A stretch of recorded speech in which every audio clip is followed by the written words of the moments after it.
As tension continues to intensify for those eyeing the top presidential seat ahead of the 2022 general elections, we decide to switch focus and cover the campaigns of a man on foot eyeing the presidential seat. Now, unlike most candidates are spending huge amounts for their campaigns, he walks around with his party members are dancing as he shares his agenda with people he's able to interact with. Daniel Karuki reports.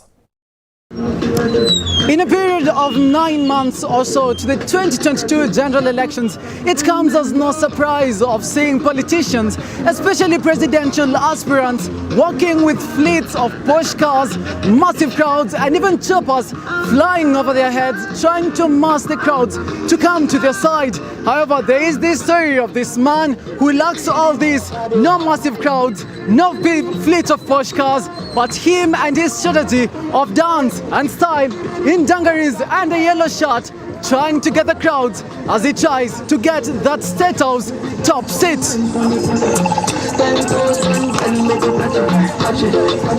Before Karriara kicks off his campaigns, he begins by briefing his dancers, who also sum up as his TGN party members. As part of his political strategy, he uses songs and dances to amass crowds. Once he gets the crowd's attention, Karriara shares his agenda with the people. Hii pesa ambayo mmetuchangia itatuwezesha kesho tuamkie mahali pengine. Now, Modhiore has concluded his show of his first location. He's now walking to a different stage to do a similar demonstration, hoping to amass more crowds. But I'd like to reach to him and ask him the question, why is he dressing like that? Many presidential aspirants are dressed in suits. Yeah. You're dressed in a dungaree and nice yellow shirts. So why is that? Number one, we mean to pass the message to Kenya that our future is bright if we make the right decisions. I'm dressed like this because I'm at work. I'm working. Politics to politicians and our leaders is work, but most people don't take it as such. What about the dancers? It's a new strategy we've seen. We've seen you dancing. Why so? Well, don't call them dancers.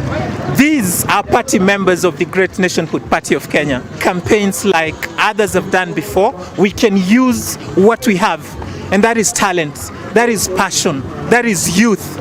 So we learned how to dance and we are on the road using that to mobilize, and the people are loving it, and we thank God for the gift of this talent. And how do you think you're doing so far in getting those large numbers of people? Wherever we've gone, we have received positive response. People come to check us out. What about talking to Mwananchi? Are you doing that? Yes, of course, and we are doing it directly, and thankfully we are young, so we are strong, we have the energy. So we are able to reach a lot of people in a short time.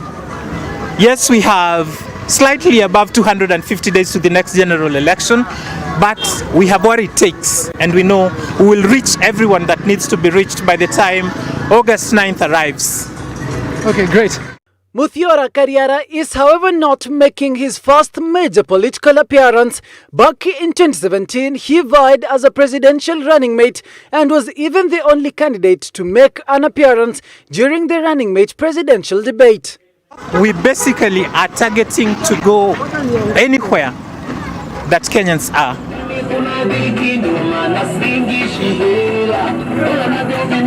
These lots of coalitions with bigger politicians, maybe like Bruto, Raila. If you approached for a coalition or a running mate position, would you consider it? Well, the running mates question, that will be addressed in due course, possibly before February.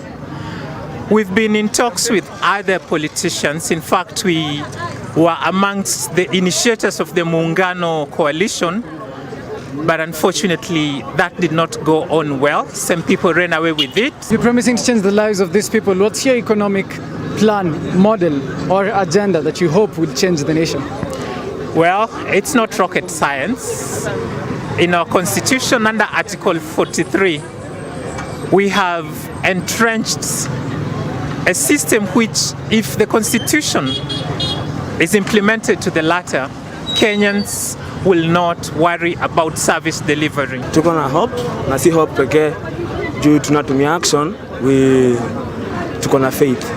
We have faith tutakuwa na a good leader come next year.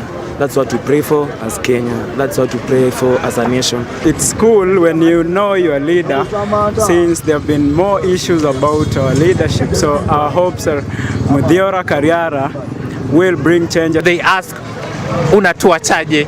So before we go on, we have to explain to them that if Kenya is going to change, we have to do our politics differently from the way it has been done before. We must stop expecting from politicians money so it can induce them to act favorably.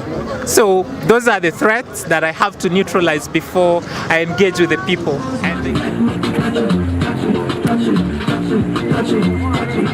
As the dances continue, Karriara is just promising me a first interview if he gets that State House seat. However, as he continues with his journey, he describes this as a success journey to State House. A president on foot. Daniel Kariuki for Switch TV, Kawangware, Nairobi County.